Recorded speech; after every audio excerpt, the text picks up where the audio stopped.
Comes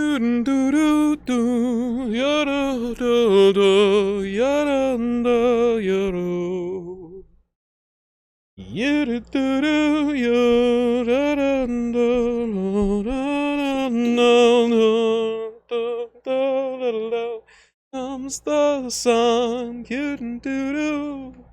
here comes the sun, alright, yeah, it's alright.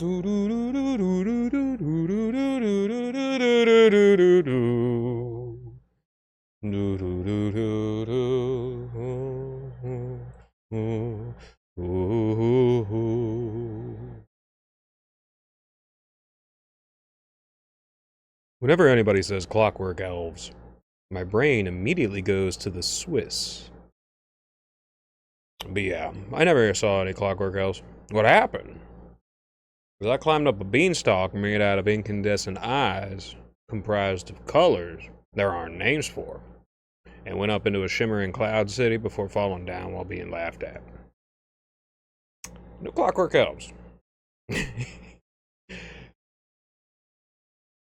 When you study history, you find tons and tons of cool things that were invented entirely by accident. This truth is the exact reason why no one should be afraid of menial tasks, and where making mistakes can go very, very right sometimes. Like, really, there's nothing to fear but fear itself at the end of the day. The Omani are the Amish of the Muslim world. So yes, iconoclastic Calvinists like the Sony, but one done with genuine and honest intent. Another thing, I forgot to mention Italians and Hispanics in the American polyculture I was talking about yesterday. Who am I forgetting? Let's see. We got West Africa, we got them covered. We got Russia, of course, very important for Alaskan culture here in America. Who else could I be forgetting? Nope, can't think of anybody. We got the Germans, we got the French, we got the English, we got the Irish, we got the Scottish. Who could I be forgetting? I don't know. Just completely forgot about the Italians, completely forgot about the Hispanics. And that latter one is who do you think actually discovered? Who do you think actually forged 50% of American land? It was Hispanics. So to say that American culture has no Hispanic influence in it is, in a sense, a very real cultural erasure. Kind of like, Persian cultural erasure. Oh, no, it's not Persian. All of it is Turkish Muslim. It's oh, no. None of this is Catholic Spanish. All of it is, Calvinist Protestant here in America. So it's just something to note. It's very fascinating in my opinion. And good old Italians. Love you guys. Oh, goodness gracious. Dan Bongino. Just a fantastic Italian, ain't he? Doesn't he look like a real human being with real features? Oh, well, I'm not very much of a normal person anyways, either, so, it's not really my position to look down on people about that, but still. I wouldn't be withholding any information about Epstein stuff if I was the one in power. Just saying. Just saying, Italians. You're given a high position. You're given a high position up there. And what do? You make your mamas very, very sad. That's what you do.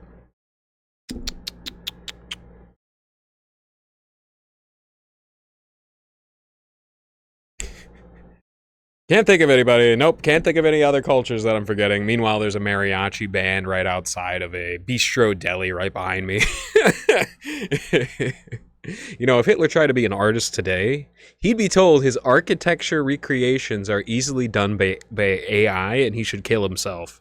And instead of running a political movement, he'd run center lane in Dota 2.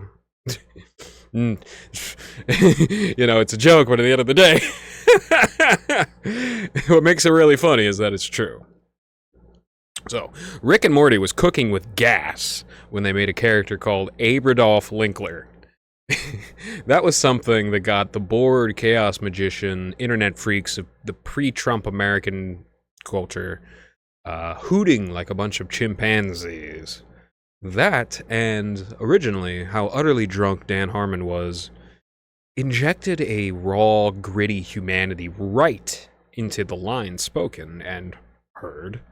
And people really sleep on sounds. People really sleep on sounds. People think that human beings are like cats, where their eyes are much bigger than, their other senses, which are still sensitive, but unlike a dog's that has a more sensitive nose, which is bigger than a cat's nose or a human's nose, their eyes are very sensitive. And that's exactly why they're so, quick to respond irrationally to things like a red dot or a little feather floating past their field of vision, specifically because their eyes are attached so deeply and so intensely to their brains because they're so big. We treat ourselves like cats in many ways, where we're focusing so much on the visual that we in fact forget about what's underneath that surface layer of aesthetics. It's a big problem, I say. Because, think of the games that you love the most. If you're at least somewhat of a creative person, chances are there's a level of sound, music, and say for Team Fortress 2, there is a level of voice acting there that sets it aside compared to other stuff that is, say, Call of Duty. Sorry if Call of Duty is your favorite game, but you're stupid if it is, because there's nothing there.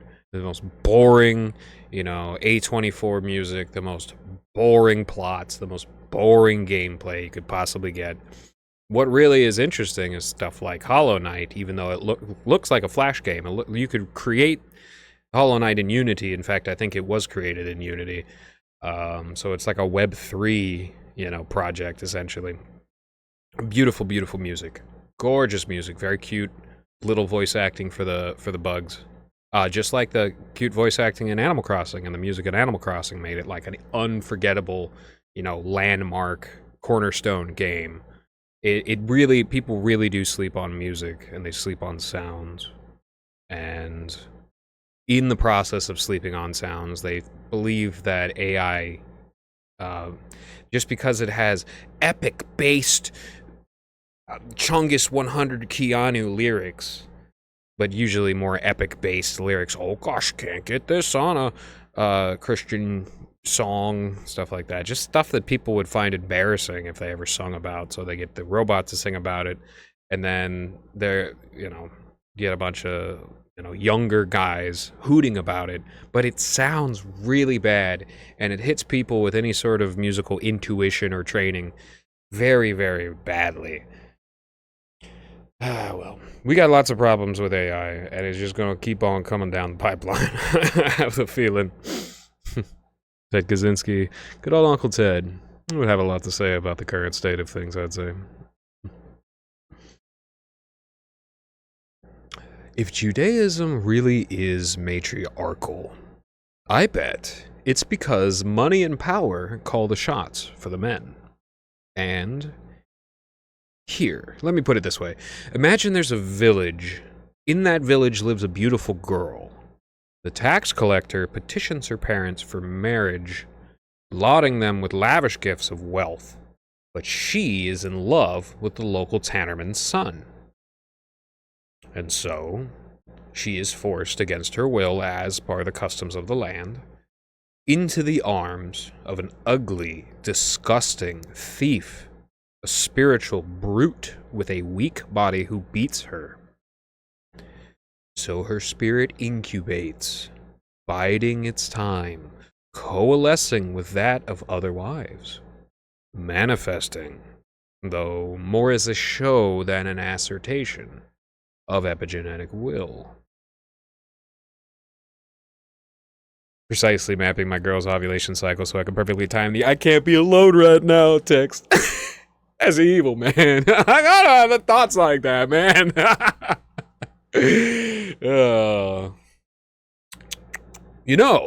Kaczynski cooked when he talked about the over-socialized man and how leftists want to tear down the strong, but fails to see the forest for the tree, and you'll end up ensnared in the thicket of irony, as whenever the concept of a strong regulatory state gets brought up, the right shrieks in similar form. Zionists were having a good time during the Biden puppet presidency, but that was the tutorial level, where they tell you exactly what play to make and congratulate you afterwards. We're in live territory now. Okay, we're out of the alpha. We're in live territory now. A future where Neuralink exists, but exclusively is used by malicious elites to steal/kidnap people's souls out of their bodies. And the only thing anybody ever talks about is a Disney-like monopoly of a card game that has billions of dollars spent on it as a sport. Basically, we're looking at Yu-Gi-Oh! As a documentary. So an Italian guy and an Indian guy fumbled the bag and let the Epstein associates off the hook? You're kidding me. You're kidding me. I would have never guessed it. I would have never guessed that an Italian guy and an Indian guy would have been capable of such a atrocious play. I would have never guessed it. Yep. You know, the foundation of AOC's political career is her going around and physically helping her constituents in her district, and then, like, not being too proud to play Among Us with Elon Musk back in 2018. And I don't like AOC. I think her voice is so shrill and so annoying, and that her energy is, it's off for what a politician and a leader should be. It's immature, and it's in line with the political theater that has poisoned the Democrats, that allows for so many normal American people to get caught up in theatrics and emotional manipulation that then drains their energy, and the energy that could spend being productive and actively working on solutions to problems, drains their energy and leaves them dried up husks after the Democrats inevitably lose, as their post dictates that they should, frequently, regularly, whenever they're asked to. It's funny because the Democrats effectively, they run as co-operators of the state, co-operators with their entire party and its will, whereas Republicans, through their immense amount of money, act as operators. Ergo, if you elect a Democrat, you're not electing a president. You're electing a co-sponsor of a movement. And AOC needs to understand that that movement, like Nina Turner does understand, that that movement is so poisonous to so many people and to our country. I mean, our people are our country naturally, so it goes without saying, but it really, really is both individually poisonous and, like, societally and collectively poisonous. And I don't think she gets that. I really don't. Bernie Sanders, bless his heart, he's way too old to really understand. He's been so busy for so long. He's also somebody that goes around literally. Something that he spent a lot of those no refunds money on is he gave water to people in, like, Flint, Michigan, people whose pipes don't work. You have no idea. People who hate on Bernie Sanders, they have no idea. Whereas me, my criticism, my pain, my dislike of his behavior is real and raw and comes from a place of understanding, instead of literally trying to joke, like, say, the only politician I've ever given money to, $30. Oh, he collected $27 on average for people. No refunds. You're not getting that back. Most people don't want that back because that's one of the best politicians they'll ever give money to in their entire life. What, do you think a Republican needs money? They don't need money. None of the other Democrats are going to do anything good that Bernie Sanders would do, even though he's like halfway, 1 foot in the Democratic Party, 1 foot in the independent zone. You know. No, it's what it is, man. They're probably going to try to run him as the most viable candidate here because he's going to get to the point where his brain is literally not functioning, yet he's still in office. So they'll have kind of a Pelosi-Joe Biden deal going on where he's not the one making the calls, but instead, like, interior politics, interior finance, the party operative, the Politburo, as you will. That's actually going to be the thing making the calls under a Bernie Sanders presidency, unfortunately. We need somebody like Thomas Massie. That's the best shot. I would have the same exact feeling about Thomas Massie being president as I had about Bernie being president in 2020. But Bernie was not brave enough. He was not brave enough to fight through the issues that he knew was manifesting that nobody else would tell the truth about. They literally timed it perfectly to where they shut down a whole bunch of polling locations. They prevented they literally chose to prevent people to vote via mail in the Democratic primaries. And then the moment Bernie Sanders dropped out, they started to allow people to vote by mail. Literally the day Cuomo in New York allowed people to vote by mail, the day that Bernie dropped out, the week that Bernie dropped out, they announced that there was some sort of a virus going around on the right, Wu flu on the left, super deadly, the world's going to implode virus, it was timed perfectly. I don't think it was a coincidence, personally. But yeah, it's too late now. It's too late after 8 years. After 4 years of misery under Biden, after 4 years of stress under Trump, Bernie's not going to be up to the task. And frankly, I don't trust him at this point. I wouldn't trust somebody. A lot of people don't trust somebody that lends any sort of credibility towards somebody like Joe Biden after all we've come to find out and all of his decisions. Nor should they. But, getting back to AOC, she's going to be around for a while. One way you could forcibly trigger a small civil war is if Tom Homan makes the call to set aside the First Amendment and arrest her for espousing the civil rights our Constitution affords everybody, law-abiding citizen and criminal immigrant alike. It quite literally does. Whether you don't agree with that or not does not change how the law was written in our Constitution with wisdom and knowledge. It isn't some fresh thing inked out of a piece of wood, driftwood, from an isolated community. This was a document that was inked by very intelligent people after 2 years of deliberation and talking about everything and trying to figure out any flaw, and then put as many fail-safes up as possible to prevent the erosion of a level of justice that would abide by their principles as basically Freemasons that believe that the destruction of religion needed to happen, and ergo the laws of the state should be as absolute and totalizing in a way that effectively replaces the life under the church. But what they did effectively was create the world's greatest legal document. And how we've moved in our world since the 1700s has proven that legal document is so stalwart, so ironclad, and it is something that you want to be in an American court. But you see some people who are operating temporarily. This isn't going to be something that's going to continue forward, but temporary operating as if the Constitution does not matter. And it's funny that you see this more on the right than you do on the left. You see more Greg Abbotts, you see more Ron DeSantis's getting rid of the First Amendment to protect Israel than you see it on the left, even though you do see the Joe Bidens and the Chuck Schumers and the Josh Shapiros also agreeing to do it through Congress. You see the Republican politicians, newer ones, more dark money supporting them, like Israel's really, really attached deeply to those two politicians I just named.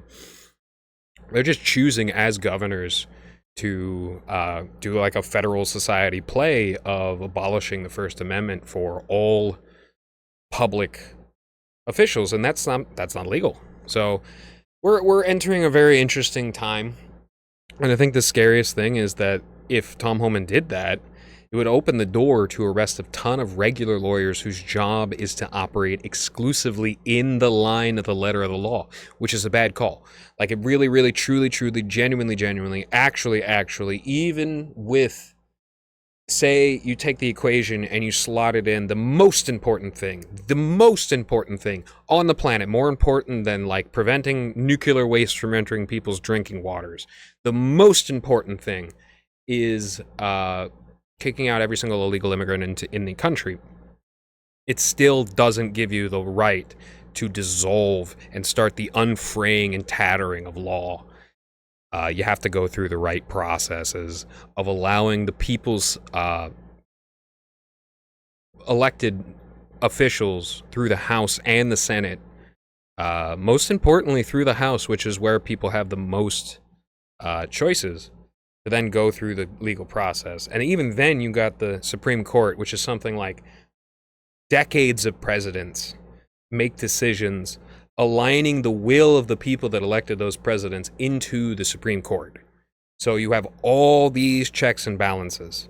And that's exactly what makes our country so valuable from a pragmatic legal perspective. Like, every country is valuable, but like our Constitution is tremendously valuable. And I hate to say that, but you see more Republicans wanting to put it into a shredder, and that is something that will hurt our country and our future prospects tremendously. So, that's that. All right, y'all. Hope everybody has a good one. Cheers.